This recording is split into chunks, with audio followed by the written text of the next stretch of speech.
I get stopped in the street like almost every day now by someone. They pull over in their car and they go, dude, I was depressed 3 months ago. Now I'm happy because my knees don't hurt. So that's what I do. And again, most people buy into this narrative that maybe after 30 or 40 or 50, you shouldn't expect to have non-painful knees. You shouldn't expect to have a non-painful lower back. And then people just talk themselves out of so many things that could give them so much longevity. Subconsciously, people make decisions to avoid or quit certain body movements because of this pain, right? And so we don't even know that we consciously stopped running, swimming, playing with our kids. We might have just, preferred to watch Netflix more and more. We come to think of pain, like I was educated to think of pain as something that you try to figure out how to mask that pain. You think, okay, what's wrong with me? Maybe it's genetic or this or that. Of course, these are factors, but your body's giving you a signal with that pain. So I look at pain way different now. I look at pain as an opportunity. So how crazy would this sound? I wish my body was full of pain. Wait a second, why? Because I've got over a 40-inch vertical jump. If I still had pain, that would mean I could probably get a 50-inch if I figured out why I have that pain. I see pain as an opportunity. Oh, you're doing this well and you have shin splints? Oh my gosh. You could achieve so much more if you actually figured out and handled the shin splints. So I think of pain, it's a communication your body's sending you. Are you telling your body to shut up, or are you gonna take that communication and figure it out?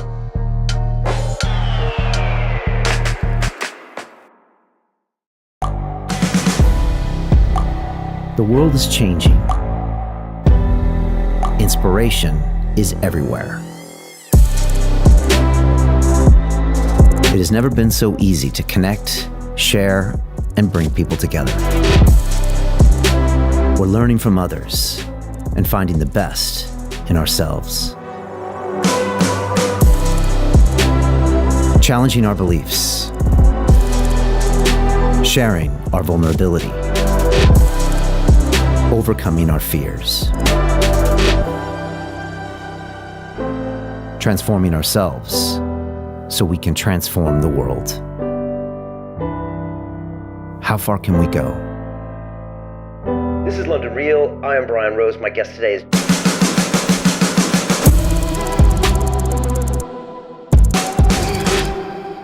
This is London Real. I am Brian Rose. My guest today is Ben Patrick, AKA the knees over toes guy, the elite American sporting coach who has transformed the lives of thousands of professional and amateur athletes. Your revolutionary knees over toes method uses training protocols throughout the full range of motion to strengthen each muscle and support the core joints. After personally suffering from 10 years of knee pain and undergoing multiple surgeries, you use this same protocol to transform your 19-inch vertical jump into 42 inches, enough to easily slam dunk a basketball, all while being pain-free. As founder of the Athletic Truth Group, you've dedicated your life to helping others with the aim of saving as many people from surgery as possible while enabling them to realize their true physical potential. Ben, welcome to London Real. Hey, I'm super grateful to be here. I'm going to make sure that this is the best podcast I've done and that it's the simplest so that everyone who listens to it knows exactly what to do by the end. Fantastic. I love it. And for everybody, just stay tuned, because when we're done having a conversation here and talking about the intellectual property, Ben's actually been generous enough to say he's going to step out to your now famous sunny outdoor gym, and he's going to walk through some 4 basic protocols. So stay tuned for that. This is going to be an epic episode. And Ben, it's fascinating because the more I've been talking to people that you were going to be on the show, the more I realize, Ben, that everybody has knee pain. And it restricts them from doing all sorts of things in their life. And so many people have just resigned themselves that I can't run, I can't ski, I can't pick my kid up, I can't this. It's this narrative in our head. I have lower back pain, where we just almost resign ourselves to no longer be human. And here's this guy, you, coming out, showing us these crazy vertical jumps with these protocols that look simple, and telling us that we can get our knees back and our lives back. It's amazing to see, and I want to go into detail today. And Ben, you've been blowing up this past year.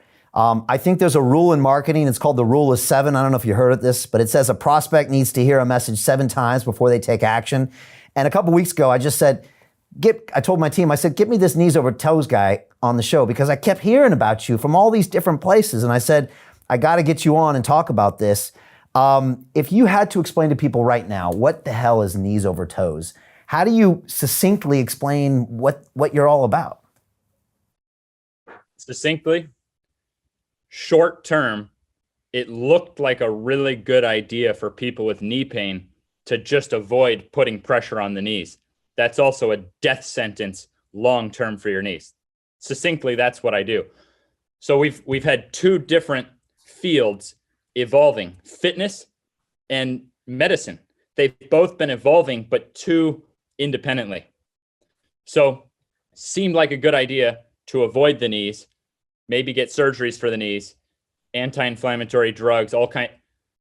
Actually, there's a lot we can do really simply to strengthen our knees. Your tendons, these things can actually grow and develop and strengthen. So if anyone's ever dealt with a problem and had that aha moment where you realize that short-term running from the problem could lead to long-term disaster, my career's been devoted to that for the knees. That's perfect. And you said before, I think there's a quote that you said, we confront the motion that hurts, but at the level that it doesn't hurt. So you're all about walking people through, slightly less painful parts of the protocol to kind of bulletproof their knees so you can do things you never thought possible before. That's exactly right. So I'm only going to cover 4 things today because I think there's only 4 things that really matter. So that makes it simple right off the bat. And number 1 is the idea of walking backwards. So I was always told, don't lay your knees over your toes. Don't lay your knees over your toes. There's not actually science to substantiate that. It just seemed like a good idea. Oh, there's pressure on your knee when it goes over your toes. That would mean you can't walk downstairs. That would mean you can't walk backwards. For anyone who has a mirror nearby, stand sideways, look at yourself in the mirror. Then go like you're going to take 1 step backwards. Backward walking is just knees over toes. Not only has that been done for thousands of years in Chinese cultures to prevent elderly from getting arthritis and cartilage damage. So many people have even seen Chinese elderly out in fields walking backwards. Even in American studies, it showed that walking backwards was alone an effective screening process for falling in elderly, which is one of the leading causes of death and hospitalization, meaning the better you are with your knees over your toes, the more protected you are. But that's 1 of 4 points. And that breaks down into a lot of levels. So for athletes, I'm strapping them up to sleds and seeing, okay, which athlete start the clock for 5 minutes? Which athlete is going to be able to drag that sled farther in 5 minutes? That's just a test of knees over toes. Super safe, low impact, best workout of your life. Cardio, you're even pushing through your toes. Think about flat-footed training. That's not normal either. So by doing knees over toes, we've also found we unlock the door to not having foot pains, Achilles pain, shin splints, because we're having to strengthen through the foot. So that's an example from walking backwards for elderly. 10 minutes is a great workout for elderly. Walk backwards for 10 minutes. Do it somewhere that's totally safe. For athletes, set a 5-minute clock and see how far you can drag a sled backwards. There's no exact weight because different surfaces vary in friction. And I try to live like a non-athlete, like a regular person. So for a regular gym goer, go in, get on the treadmill, don't turn it on, turn around, stick your butt against the handle, and spin the wheel backwards. Thousands of people have gotten knee pain relief who had tried all kinds of, PRP injections, literally from just spinning a turned off treadmill backwards. That's why I'm knees over toes guy, because it was like I was helping myself and so many others. I hated social media, but I knew I had to get the word out. So I went, I don't give a shit if I accomplish anything else. If people understand knees over toes, my career's a success. So I did that 3 years ago. I made knees over toes guy.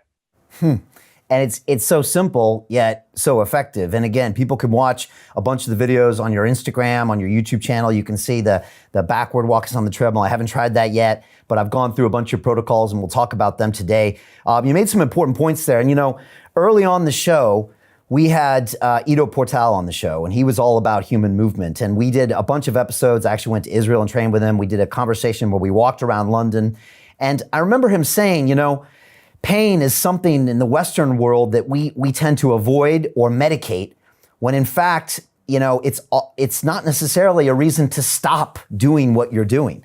And so many things I've done when I've tried different things, whether hanging on the rings or breakdancing, which I started doing years ago. I mean, I did feel some pain and some things hurt. I actually think I was bulletproof in my knees without knowing it, but I'll ask you about that later. But, I pushed through it and I became stronger and better.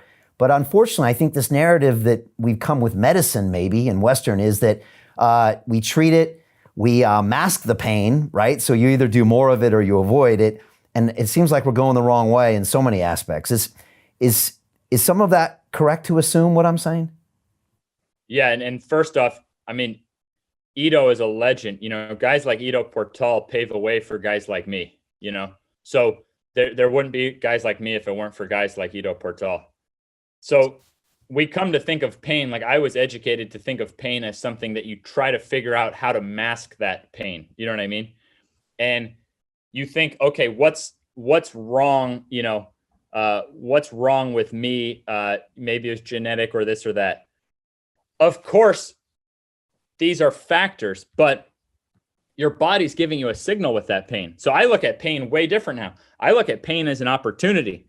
So how crazy would this sound? I wish my body was full of pain. Wait a second. Why? Because I've got over a 40-inch vertical jump. If I still had pain, that would mean I could probably get a 50-inch if I figured out why I have that pain. You see what I mean? So the point is that I see pain as an opportunity. Oh, you're doing this well and you have shin splints? Oh my gosh. You could achieve, so much more if you actually figured out and handled the shin splints. So I think of pain, it's a communication your body's sending you. Are you telling your body to shut up, or are you going to take that communication and figure it out? Yeah, there's a lot of parallels to other aspects of your life as well there, Ben. We can talk about that later. But, again... Well, hopefully not. Let's just keep it... keep it about this. But, honestly, like so many things in life, they're giving you the indicator with pain. You can be with the pain and learn from it, or you can run away from it. But like you said, you can pay me now or pay me later. A lot of people go on this pay me later scenario, which means... maybe you're not getting the most out of your body, you're pushing things way down the line. And again, most people buy into this narrative that maybe after 30 or 40 or 50, you shouldn't expect to have non-painful knees. You shouldn't expect to have a non-painful lower back. And then people just talk themselves out of so many things that could give them so much longevity. And back to just Ito, Ito is a legend. And it was amazing to be with him at the time. And he really was a pioneer in everything that he was doing. And it's nice to see other people, picking up that torch and going further with it. And you bring your own intellectual property, your own story to this. You really blew up over the past year, Ben. And I'm curious as to why you think you have. I know there was a bunch of interesting factors, like you had to shut your gym down from COVID. You went online. You've also got a crazy vertical jump yourself and are slam dunking. You've also got some impressive professional clients that you train, I think, in the NBA. And then also you're online. I mean, can you explain why you become so popular so quickly? Yeah, I mean, I try to base it. I think there's different ways to gain popularity and different ways to gain money. And I just equate it to value. So either it's real value or you're swindling someone into thinking they're getting value. But either way, it is value. And so, I think of it, my phone's off, but what does it say at the top of my notes every day is, how do I bring the most value today? Not what time of day do I post? What hashtag do I do? What blah, blah, blah. My social medias have combined about tripled since the last time I put a penny on ad money. It even took me time to realize if I don't even put a penny on ad money, that's going to force me to provide even more value. I also stopped using any professional athletes to market. I'm training some of the most famous athletes in the world. Some of the most shocking stories people are seeing in sports are guys that I'm training. I don't even use those guys to market because, again, what's it going to do? It's going to force more value. So I was already doing this in person. That's what I was known for in person. I'm a complete psychopath. I've taken, in the last 3 years, I took like half a day off when my kid was born. I don't know how to take a day off. I don't think I'm capable of taking a day off. In person, it was the same way. Going online was the best thing that happened to me because I had a baby. And otherwise, I don't know how I would have been a functioning dad, to be honest. I still can feel and visualize how much my life was ruined by such simple things. You know what I mean? So I look at my life as I'm one little speck on the planet, and there's millions of others of 12-year-old kids about to just go through hell and back in life and ruin relationships and all kinds of things just because of how depressed they are about something like knee pain. So I consider my life is one of duty. It's my duty to get this out there. That's how I operated in person. So that's exactly how I've been online. I simply outproduce and I try to provide more value and help more people. So what's funny is that it's grown mostly by word of mouth from people getting real results and then wanting to share it. I get stopped in the street like almost every day now by someone. They pull over in their car and they go, dude, I was depressed 3 months ago. Now I'm happy because my knees don't hurt, So that's what I do, but I think that's why it's blown up. Joe Rogan mentioned me on his podcast. That's cool. I'm grateful for that. You're giving me this opportunity. Extremely grateful for that. But these don't exist unless I'm actually prioritizing just helping people with value. You know what I mean? So I don't stress probably what most people would stress if they're trying to grow. I don't give a shit about my following or anything else. I could start over tomorrow with 0 followers. It wouldn't change my mood at all. It would probably just fire me up. And I would think, well, shit, I'm going to have to get that much better and help that much more. You know what I mean? So that's my philosophy. It keeps it stress-free. It keeps me motivated every day, because even if I reach a goal, well, that might give me a reason to be complacent. So I'm not goal driven. I'm duty driven and purpose driven. And I'm chasing that next life-changing win for someone. Yeah, you said you're a psychopath, Ben, and I think I agree. And it's almost like you're scratching your own itch. You're doing this for you. You use these protocols on yourself to bulletproof yourself and get you back to be able to doing what you love, which is play basketball. I heard you say one time that you'd be okay going to prison for 20 years as long as they had a basketball court.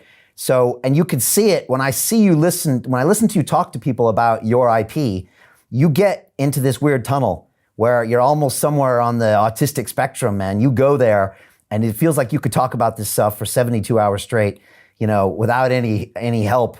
And that comes out in your videos. You're really into this, you're obsessed with it, you've thought about it, and I can tell you're trying to better communicate it. You're constantly struggling with innovative ways of communicating your IP.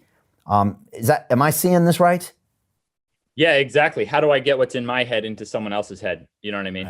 Right. And that is where I personally believe the closer we get to the truth, the simpler it gets. I believe we should be able to explain things quickly and simply. So I feel like each time I'm a little better and a little more capable. So like today, when we're done, I think I'll be able to show 4 things that probably compared to any previous time I've put it across, more people will be like, oh, wow, that makes sense. I got this now. Now I can go forth in life with that knowledge.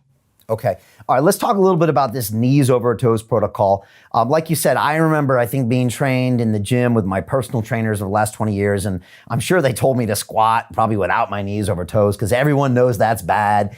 And how many other myths were propagated in a place before there was YouTube and social media and people like Ito and people like you and people like Charles Poliquin, who you trained with, who was a guest here on London Real back in 2018, who actually Ito used to quote his name before I had even heard of Charles back in the day. And Charles unwittingly became part of my movie Iron Mind. At the time I was training for an Ironman triathlon and I was doing it on a plant-based diet. And Charles had nothing good to say about that and basically said, I've trained, like, how many Olympians did he train? Like hundreds or something? And I counted 286 Olympic medalists.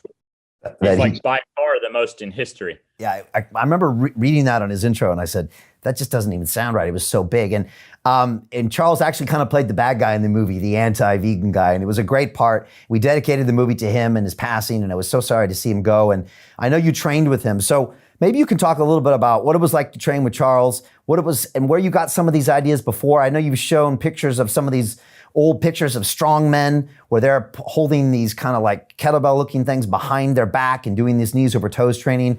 And maybe you can talk, because I know Charles had said to you early on how not only should you, but you had to move your knees over your toes when you squatted. So I don't know, maybe fill us in on a little bit of the background, Charles, training with him, and then how some of these ideas started bubbling up in your head. Yeah, I mean, it started with Charles. Now, like you said, I've always been crazy passionate one way or another, and I wanted to be a basketball player. And I didn't have the height for it, didn't have the genetics for it.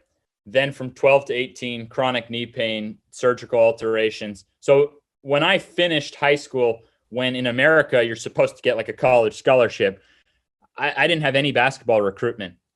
And I mean, in theory, I should have just like gone into a different field. Somehow in my mind, I still thought I was going to make the NBA, right? So I was this delusional guy, but I wasn't delusional about how good I knew I needed to be. I knew where I was at. There's a difference. You know what I mean? There's a difference between having a big goal, but actually knowing what it'll take to get there.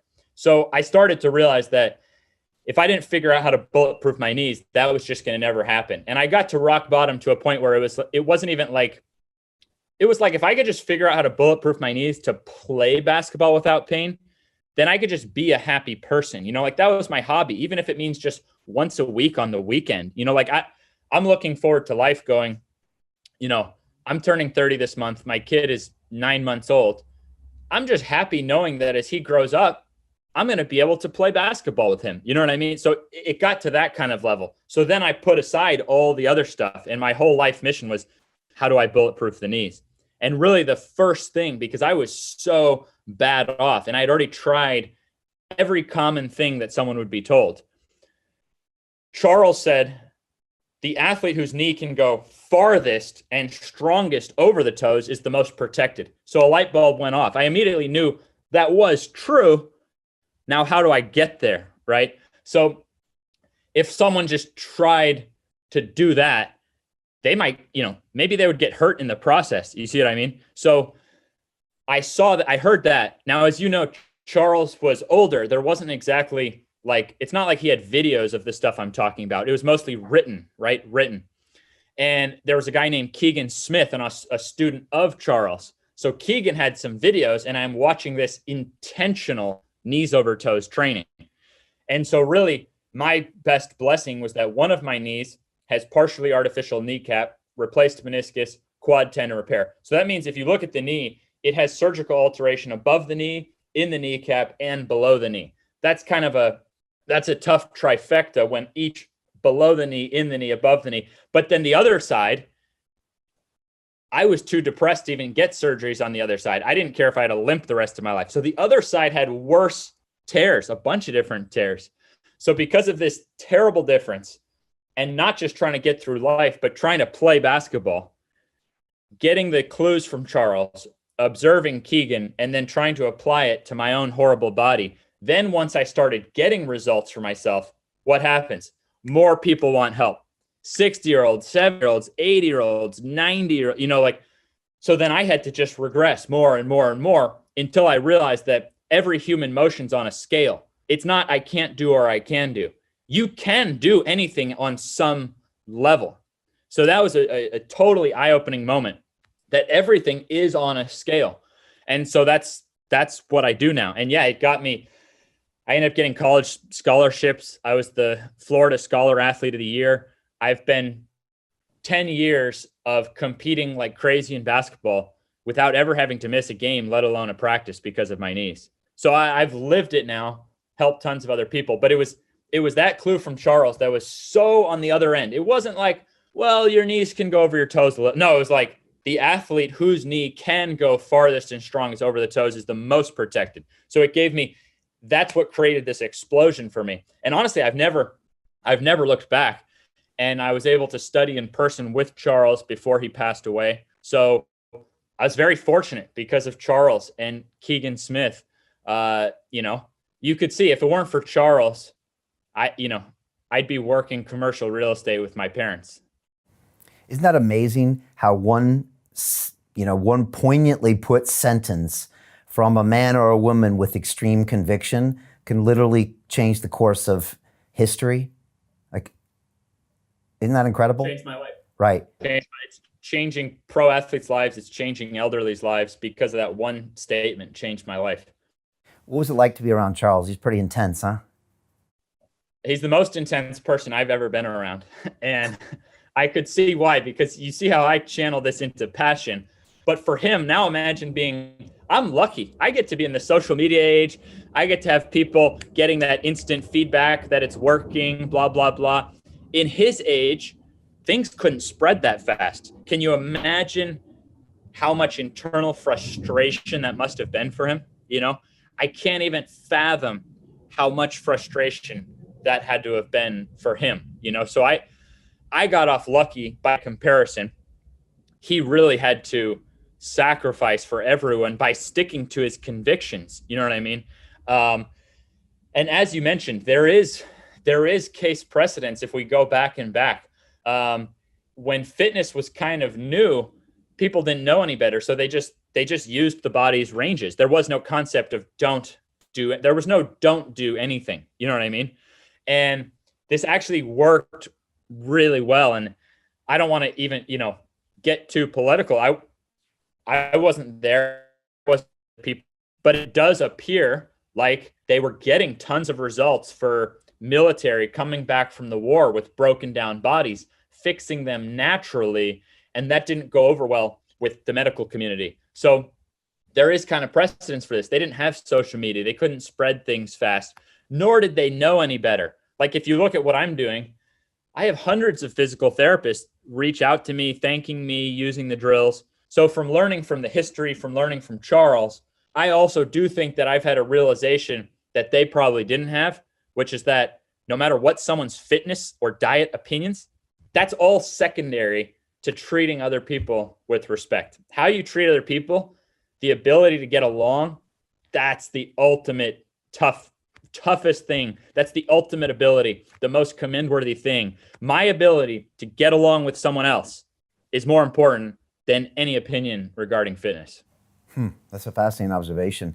And yeah, Charles was back there in the day training Olympians, training professional athletes. I think he was one of the first even personal trainers there was out there. And he was one of the first guys, I think, actually to charge appropriately for his services, as I'm just remembering back to his episode where he was like, I'm charging you thousands and you're going to pay it.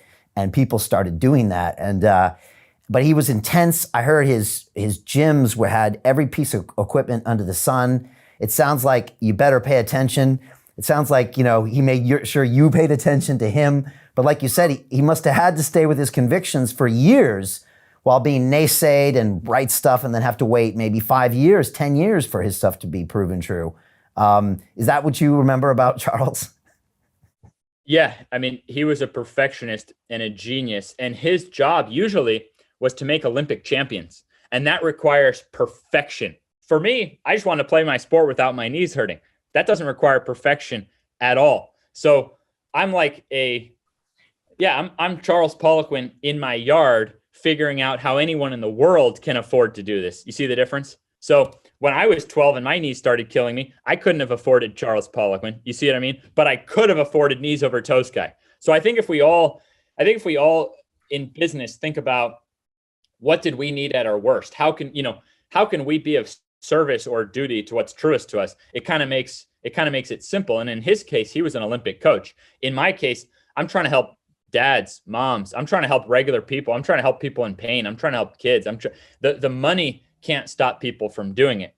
So funny enough, though, from all that, I actually would still take the simple approach. Like if you look at some of the athletic abilities I'm getting now, I'm actually exceeding, no offense, some of the stuff that Charles was doing. So I actually think that more world records could be broken with an even simpler approach. But that's my philosophy. We're all entitled to our philosophies. And I almost think you get to a certain point where you understand a subject so well that you realize that it's actually the simplest basic things that you can go even farther than if you were to get more complex. But it takes someone like Charles living the whole way through and someone like me going the whole way through and being able to just work it up and down to break out, okay, what actually matters. And I'll show you that stuff at the end. Yeah, it's funny you say. I think Ido said something similar to me when he first trained me at one of his first 2-day clinics, where he said, look, a lot of people have a tendency to kind of just blast out all of their knowledge of the anatomy and all these pieces, but the real hard job is to try to simplify it into one simple thing to explain it to them. So where they grasp it, they communicate it, obviously, and then they embrace it. Otherwise, there's no point. And I'm bet that Charles is probably looking down with a smile, watching what you're doing right now, which is very different than what he was doing, obviously, with a different landscape, with different kind of media, but also seeing the way you're simplifying it. And again, And I should mention that too. yeah, Super sorry to cut you off, but to make my last statement clear, if Charles is training a 100, let's say a 200-meter hurdler, that means their entire job is to go over a hurdle with a certain leg on a certain curve. That's different than being a basketball player, where I have to go left, right, up, down, back. You see what I mean? So I do think there's a difference there. I'm not saying that I could have done his job better, but I do think from learning from him and him training these really specific Olympic things, I think I was able to figure out for the common person. You see what I mean? For the person who just wants to be bulletproof everywhere, not for like one specific task. Anyways, I wanted to make it clear on that. I don't want to try to say I'm doing it better than. Understood. And one of those people is your mom, right? She's 65 and she's now internet famous thanks to her son. And you put her up, and she's doing all the body weight, knees over toes stuff. Can you explain to everybody like what's happening there, how she's embraced them, and why it's important that a 65-year-old woman is doing this as well? Oh yeah, my mom's my most important influencer. I mean, I don't even have any influencers, but my mom is the influencer because, okay, I did all these experiments on myself, yada, yada, yada. If I can't get my mom to be able to do every exercise without pain enjoyably, well, then I'm not doing my job. That's my job. So my mom is my most important client. And she was the proving grounds to find how can you scale every single exercise. So she was just sending me her videos again. And she's working on all these crazy exercises you see me doing, but at her level, at what she can do without pain, enjoyably. So to me, she's like a crucial part of the process because I wanted to be able to help my parents. She had really debilitating hip issues. My personality's like, I'm not going to rest, until we fix that. So we are able to fix that through the power of regressing the exact same motions, but to her level. Do you think everybody would benefit from these protocols? Everyone, barring structural defects, which would be, maybe 1% or less, you know what I mean? And even then, there's no telling that it couldn't provide some degree of improvement, right? If I'm working with a 16-year-old with knee pain and he's 6 feet tall, yeah, that guy's going to be able to dunk. If I'm working with an 80-year-old who just wants to be able to go up and down steps, the 80-year-old's not going to dunk, but who's to say that win isn't even more life-changing, right? So it's the degree of improvement is still relative to the person. So like, I haven't seen someone that I would just go like, yeah, you can't do anything about it. It's just a style of fitness where you're addressing your weak points at the level you can handle, and you're reversing the flow. So what in life is coming in at us unnaturally? Human body wasn't designed to be in pain. So now if I go jump thousands of times, which the human body wasn't designed to do that much in basketball or whatever, almost every sport has some kind of overuse action. And you can get miraculous pain transformation just by reversing that action. What do you mean by that? Explain that, reversing that action.